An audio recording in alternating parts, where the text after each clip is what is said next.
à toutes et à tous, vous suivez Business 24 Africa. Nous sommes à la 8e édition du Salon de l'architecture et du bâtiment qui se tient du 8 au 11 décembre 2021 au Sofitel Ivoire d'Abidjan. Alors, nous recevons sur ce plateau le professeur Désiré Nassa. Il est professeur de géographie à l'université Félix Houphouët-Boigny à l'Institut de géographie tropicale. Il a intervenu sur le panel avec pour thème la fabrique de la ville à l'épreuve du foncier marchand. C'est donc autour de ce thème que vont tourner nos échanges. Bonjour professeur. Bonjour. Pouvons-nous revenir sur le thème, sur la notion du foncier marchand? La notion du foncier marchand que nous avons inclus dans la thématique de notre intervention est de notre fête parce que nous estimons que le foncier aujourd'hui n'est pas un bien personnel, n'est pas un bien qui appartient aux ancêtres qu'on ne peut pas vendre. Le foncier aujourd'hui est un bien qu'on peut vendre. Et donc c'est à cela que nous disons que le foncier devient, je dirais même, il devient ici un bien vendable. Donc c'est à cela que nous parlons de foncier marchand. Quelque chose qu'on peut marchandiser. C'est à cela que nous parlons de foncier marchand. Alors pourquoi revenir sur ce thème? Quelle est la pertinence en fait de ce thème pour vous? Pour nous, la pertinence de ce thème-là réside en fait que depuis les années 1960 jusqu'aux années 1980, on s'est rendu compte que ce qui se passe aujourd'hui autour du foncier n'est pas le même qu'à cette époque-là. Et qu'à cette époque, le foncier était bien structuré et tout était bien régulé.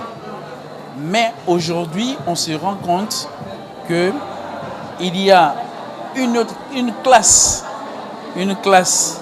d'hommes d'affaires qui interviennent aujourd'hui dans le foncier et le foncier devient aujourd'hui un bien spéculatif. C'est en cela que nous disons qu'il y a une dualité dans la conception du foncier. Est-ce une mauvaise chose que des privés interviennent dans la conception du foncier?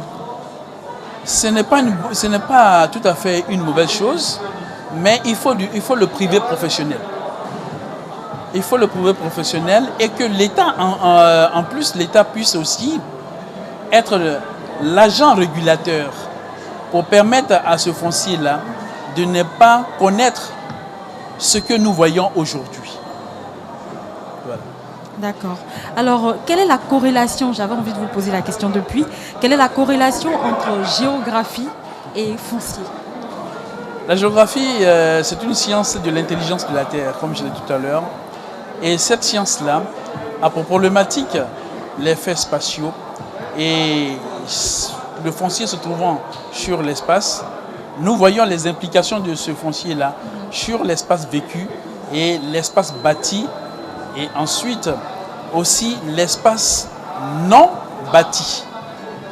Voilà.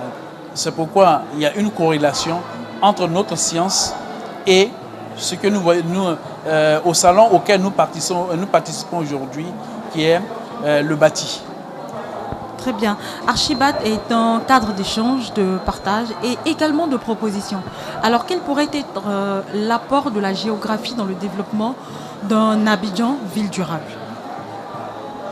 La géographie, j'ai dû dire, c'est une science aussi de la planification. Et donc, comme nous planifions, nous faisons des prévisions, nous faisons des projections à partir de notre science. Et donc, nous pouvons permettre à Abidjan de pouvoir être une ville qui soit une ville résiliente, une ville, comme on le dit, une ville innovante et une ville qui n'exclut personne. Et en même temps aussi, une ville où il fait bon vivre, une ville également qui permet aux populations de pouvoir circuler librement. Et donc, la géographie peut avoir son mot à dire, sinon qu'à son mot à dire dans l'aménagement et surtout dans la planification et surtout dans le développement de la ville d'Abidjan. À ce propos, comment Abidjan se fabrique aujourd'hui? Vous pouvez reprendre la question? Comment Abidjan se fabrique aujourd'hui? Comment Abidjan se fabrique aujourd'hui? Belle question, je dirais. Abidjan aujourd'hui a connu ce que nous appelons les époques fastes de son développement, avec une planification voulue par l'État central et avec un État fort planificateur. Arrivent les années 80, 90 par là, avec ce qu'on appelle la privatisation, la démonopolisation du foncier, avec l'entrée dans le jeu foncier du privé. Mais il y a aussi le fait que nous avons aussi la législation, la modification de la législation par le législateur lui-même, en donnant des pouvoirs au pouvoir coutumier. Et donc, ces deux aspects, le privé et le pouvoir coutumier, aujourd'hui, ce sont eux qui fabriquent la ville en tant que telle. Parce que le foncier est détenu par les pouvoirs coutumiers et le privé va à la conquête de ce foncier-là, qui est détenu par le pouvoir privé, pour pouvoir non seulement l'aménager sans tenir compte de l'armature et l'architecture de la ville telle que projetée par l'État lui-même. Il y a le fait aussi que la périphérie de la ville était par le passé des espaces liés à l'agro-industrie, dédiés à l'agro-industrie. Et ces espaces-là sont aujourd'hui morcelés et vendus par les propriétaires terriens, les propriétaires coutumiers, bien les chefferies, ou bien les familles, les sociétés linéagières, et mis à disposition du privé qui l'aménage et le met en vente. Donc ça fait que quoi? Ça fait que nous aboutissons à ce qu'on appelle une ville qui s'étale, consommatrice d'espace et qui n'est pas agrégée à ce qu'on appelle au centre qui a été aménagé par l'État lui-même. Alors, quelles sont vos propositions pour la résolution de cette problématique? Et comme cela entraîne ce qu'on appelle un étalement urbain, cela entraîne des espaces sous-équipés et cela entraîne également à la périphérisation de la population. Donc, les résultats, les propositions que nous faisons, c'est, dans un premier temps, de demander à l'État de pouvoir non seulement agir dans la gestion et surtout d'agir, de prendre sa place dans la gestion du foncier et d'avoir une maîtrise sur le foncier. Pour cela, il faut légiférer pour que ces espaces qui sont dévolus, qui sont laissés, qui sont aujourd'hui aux mains de ce qu'on appelle les propriétaires coutumiers, ces espaces-là soient récupérés par l'État régulateur pour pouvoir en faire des espaces de protection d'abord dans un premier temps, les protéger parce que c'est des espaces agricoles, et ensuite permettre à l'État d'avoir ce qu'on appellerait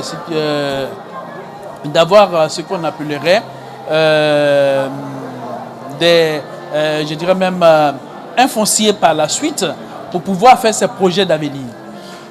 Très bien. Donc, il faut redonner son rôle à l'État dans la gestion du foncier ivoirien. Maintenant que le foncier en lui-même, et maintenant qu'il y a l'étalement urbain en tant que tel, que faire aussi? Nous préconisons qu'il faut installer des mini-centres administratifs aux périphéries de la ville. Nous préconisons également compte tenu du fait que ceux qui pratiquent aujourd'hui la ville et ceux qui sont dans la ville, ce sont des jeunes, et très souvent c'est les jeunes cadres qui sont dans la ville et qui se trouvent à la périphérie de la ville. Et donc, permettre à ces jeunes-là, qui sont les précurseurs et les connaisseurs qui ont l'esprit connecté, l'esprit vif, donc installer des espaces de coworking qui peuvent être le fait des communes qui sont à la périphérie, pour permettre à ces jeunes-là de pouvoir aller dans ces édifices, se connecter et travailler à distance le temps que les embouteillages puissent s'estomper pour gagner la périphérie où se trouvent généralement leurs différents, je dirais même leurs différents bureaux. Effectivement, le problème d'embouteillage dans la ville d'Abidjan est devenu très très crucial. Ouais. On sait en général à quel moment on sort, mais on ne sait jamais, comme vous disiez tout à l'heure, il y a une non-maîtrise de l'espace du temps ville. Il y a effectivement une non-maîtrise du temps ville parce qu'on sait quand on sort de la maison, mais on ne sait pas quand on arrive au travail. Et donc, comme nous avons deux lieux, la maison et le travail, donc c'est pour ça que nous préconisons la création d'un troisième lieu qu'on appellerait tiers lieu ou bien espace de coworking pour qu'on puisse déjà faire escale à cet endroit, dans cet endroit-là. Et comme déjà avec la Covid, on a vu qu'on a pu travailler à distance et le pays ne s'est pas écroulé. Donc on peut aussi travailler à distance à partir de ces espaces et puis qu'on mettrait à disposition au niveau des différentes communes périphériques. Et puis le travail va continuer. Le temps qu'on attend que les embouteillages se stoppent, pour ceux qui éventuellement, ceux dont la présence est nécessaire dans leurs différents lieux de travail, et ils peuvent affronter les embouteillages, mais les autres peuvent attendre dans ces espaces tranquillement le temps que les embouteillages s'estompent et puis regagner leurs différents bureaux. Voilà. Donc mettre le digital également à contribution. À contribution. Très bien. Monsieur le professeur, votre mot de fin? Mon mot de fin, c'est de dire que aujourd'hui, les professionnels de la ville, que sont les architectes et les urbanistes, nous permettent de parler de la ville et de débattre de la ville. Mais la ville en elle-même n'est le reflet de notre société. Et pour cela, il faut une véritable sensibilisation à la façon de pratiquer et de vivre en ville. Parce que, qu'est-ce qu'on constate? On constate que des gens viennent en ville avec leur mode de vie rural, ce qui n'est pas le cas. Alors que la ville a un mode de vie qui est différent du milieu rural. Donc on ne peut pas transposer ce qu'on fait en milieu rural en ville.